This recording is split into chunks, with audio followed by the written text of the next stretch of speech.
Hello, good morning. कसे आहात सगळे? मस्त ना? मी पण छान आहे. आज आपण आपल्या मुलांना 5 अति महत्त्वाच्या सवयी शिकवायला पाहिजे त्याच्याबद्दल बोलणार आहे. का म्हणजे आपल्याला आपली मुलं कुठल्याही परिस्थितीत कमकुवत व्हायला नकोय. आज हल्ली आपण बघतोय, काय जरा मोबाईल घेऊन दिला नाही, मुलाने जीव दिला. परीक्षेत कमी मार्क पडले की मुलाने जीव दिला. म्हणजे एवढ्या मनानं ती कमकुवत होता कामा नये. हे बघा, जिंकणं आणि हरणं हे दोन्ही एका नाण्याचे 2 बाजू असल्यासारखं हे लहानपणीपासून आपण शिकवायला पाहिजे. पण आपण मुळात चूक इथेच करतो. आपलं मूल लहान असताना आपण त्याच्याबरोबर घरातही काहीतरी खेळ खेळत असतो. लुडो असेल, कॅरम असेल, सगळं काही. पण आपण काय करतो, दरवेळी मुलाला जिंकू देतो, आहे का नाही? नाही ते मुलाबरोबर खेळताना आपल्याला काही जिंकणं अवघड आहे का? नाहीये. पण मुलाला आनंद व्हायला पाहिजे, त्याला खुश व्हायला पाहिजे. म्हणून त्याच्या आनंदासाठी आपण कायम हरत जातो. त्यामुळे त्याला काय वाटते, आयुष्यात कायम आपण जिंकायला पाहिजे. त्यामुळे शाळेत तो जायला लागला, तिथे कुठे त्याला सक्सेस मिळालं नाही की तो नाराज होऊन जातो. आणि जरा मोठं झाल्यावर तर ते सक्सेस मिळालं नाही, तो अपयशाला पचवू शकत नाही. त्यामुळे मला काय म्हणायचं आहे, आपण आपल्या मुलाला अपयश पण पचवायला शिकवायला पाहिजे. हे बघा, यश कोणी पचवते हो. यश पचवणं अतिशय सोपं आहे, काही अवघड नाही. पण अपयश पचवणं हे खूप अवघड आहे. इथे आपली मुलं कोलमडून पडता कामा नये. ती धैर्यवान व्हायला पाहिजे. म्हणून आपण त्यांना अपयशाचं पण सामोरे जायचं सामर्थ्य द्यायला पाहिजे. एखाद वेळेस हरला तो ठीक आहे, पुढच्या वेळेला तू जिंकी. चांगला खेळ म्हणजे तू जिंकणार आहेस, असं आपण त्याला कायम म्हणायला पाहिजे. त्यामुळे लहानपणीपासून आपण प्रत्येक गोष्ट तो जिंकणारच, घरात कायम तो जिंकणारच. किंवा काही स्पर्धेत भाग घेतला, तुझा पहिलाच नंबर यायला पाहिजे, पहिलाच यायला पाहिजे. शाळेत हो बऱ्याच आया मी बघितल्या तशा, सगळेच मुलांचं पहिलं कसं येईल असा विचार करा ना. तुला व्यवस्थित सगळं यायला पाहिजे आणि तुझ्या अंगात किती गुण आहेत तेवढे सगळे बाहेर यायला पाहिजे. पहिलं दुसरं इट डझंट मॅटर, हे आपण लहानपणीपासून शिकवणं खूप खूप महत्त्वाचं आहे. त्यामुळे आपण त्याला कधी कधी कुठल्याही खेळात असो, आयुष्यात असू देत, कधी आपण जिंकतो, कधी आपण हरतो. त्यामुळे अपयश पण पचवायला शिकवणं खूप महत्त्वाचं आहे. ही झाली पहिली गोष्ट आहे. बघा, हे 5ही गुण आपण आपल्या मुलांत इनबिल्ड करायला पाहिजे. दुसरं, अन्नाचं महत्त्व, म्हणजे अन्न बिलकुल टाकायचं नाही. जगात कितीतरी लोक अशी आहेत त्यांना अन्न मिळत नाही. मला हे आवडलं नाही, मी खाल्लं नाही, फेकून दिलं नाही. अन्न बिलकुल फेकायचं नाही.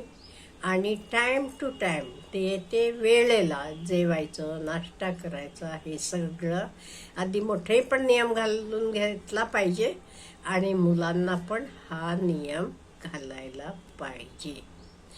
अन्नाची नासाडी बिलकुल करू द्यायची नाही. नो डाऊट तुम्ही पैसे द्याल, पण तर अन्न तुम्ही तयार करता का? ते गहू असतील, तांदूळ असतील, डाळी असतील तर तुम्ही पिकवताय.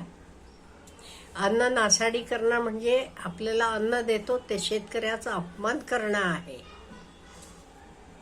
त्यामुळे बिलकुल अन्न हे नासाडी करायचं नाहीये.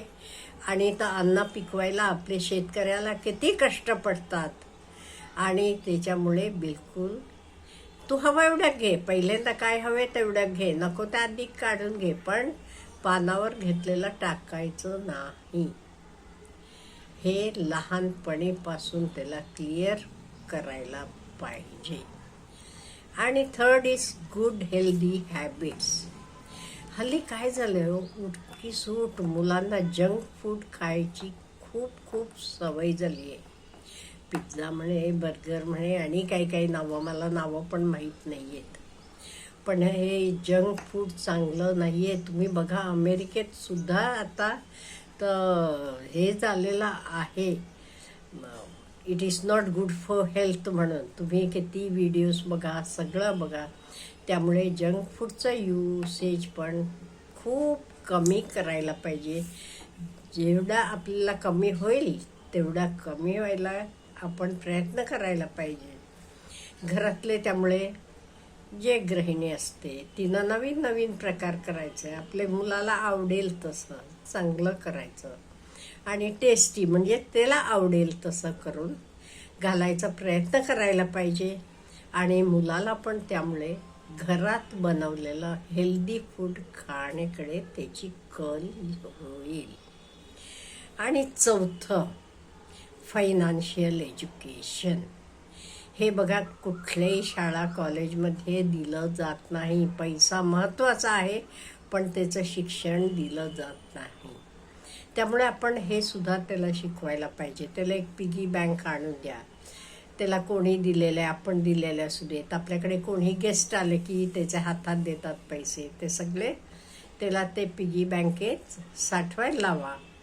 कधी खर्च करताना तिथनं काढून खर्च करायला लावा. आणि ह्याच्यामुळे त्याला पैसेचा हिशोब, पैसे मोजणं हे सगळं येईल त्याला. महिन्याचं एकदा त्याला ते पैसे मोजून ठेवायला सांगा. त्यामुळे त्याला फायनान्शियल एज्युकेशन मिळेल. शेवटचं महत्त्वाचं, हे बघा आपल्याला आपलं मूल एक चांगला माणूस बनायला पाहिजे. Am I right? हे सगळे गुण असले तरी आपल्याला तो एक अतिशय चांगला माणूस बनायला पाहिजे. म्हणून आपण त्याला कुठल्याही प्राण्यांना म्हणा, माणसांना म्हणा, पक्ष्यांना म्हणा, मदत करायला शिकवायला पाहिजे. आपल्या घरात कबुतरं येत असतील, चिमण्या येत असतील, ते चिमण्यांसाठी पाणी ठेवा, कबुतरांना दाणे टाका आणि ते दाणे टिपून खाताना फक्त बघत राहावा, किती आनंद वाटतो. तसंच गाय म्हणा, काही आलं की त्याला खायला घालायचं हे मुलांना शिकवा. चारा द्या, मी काही घरातलं अन्न द्या म्हणत नाही आहे. आपल्या घरातच आपल्या कंपाऊंडमध्ये इकडे तिकडे, त्यामुळे तो चारा काढा, चारा द्यायला लावा. काही करत ते प्राण्यांना, पक्ष्यांना त्यांच्यावर प्रेम करायला शिकवा. आणि कुठल्याही गोष्टीचं वेस्टेज करायचं नाही हे शिकवा त्याला. मेन लाईट असेल, पाणी असेल, कुठल्याही गोष्टीचं वेस्टेज करायचं नाही. का म्हणजे आपण तर निर्माण करू शकत नाही, मग आपल्याला वेस्ट करायचा अधिकार कुठे आहे? ह्या सगळ्या गोष्टी आपण मुलांना शिकवायच्या. म्हणजे लेक्चर देऊन नव्हे, आपण फॉलो केलं की मुलं पण आपोआप फॉलो करतात. आपण ताट स्वच्छ करायची पद्धत ठेवली, सवय ठेवली की मुलं पण आपोआप ताट स्वच्छ करायला लागतात. त्यामुळे ह्या मुलांना सगळ्या सवयी शिकवताना आपण आधी त्या सगळ्या सवयी अंगीकारायला पाहिजेत. म्हणजे आपण आपल्याकडे असलं तर देऊ शकतो ना त्यांना, नाही ते आपण टाकायचं इकडे ताटात, मुलाला मात्र म्हणायचं नाही तू टाकायचं नाही. असे विरोधाभास होता कामा नये. मुलांना सांगायचं खोटं बोलायचं नाही आणि आपण मात्र खोटं बोलायचं नाही. पालकांनी हे बघा, आई वडील होणं म्हणजे वाटते तेवढं सोपं नाहीये. जन्म कोणी देऊ शकतो, पण खरे खुरे आई बाप होणं हे सगळ्यांना जमत नाहीये. मी स्पष्टच बोलते. बायोलॉजिकली तुम्ही होऊ शकता, पण ॲक्च्युअली होत नाही का, त्या रिस्पॉन्सिबिलिटीज तुम्ही पार पाडत नाहीत म्हणून. त्यामुळे आपण खरे खुरे आईबाप बनूया. आपल्या मुलांना ह्या सगळ्या सवयी अंगीकारायला शिकवूया. म्हणजे आधी आपण त्या फॉलो करूया, अंगीकारूया, म्हणजे मुलं आपोआप अंगीकारतात. अच्छा, हॅव ए गुड डे.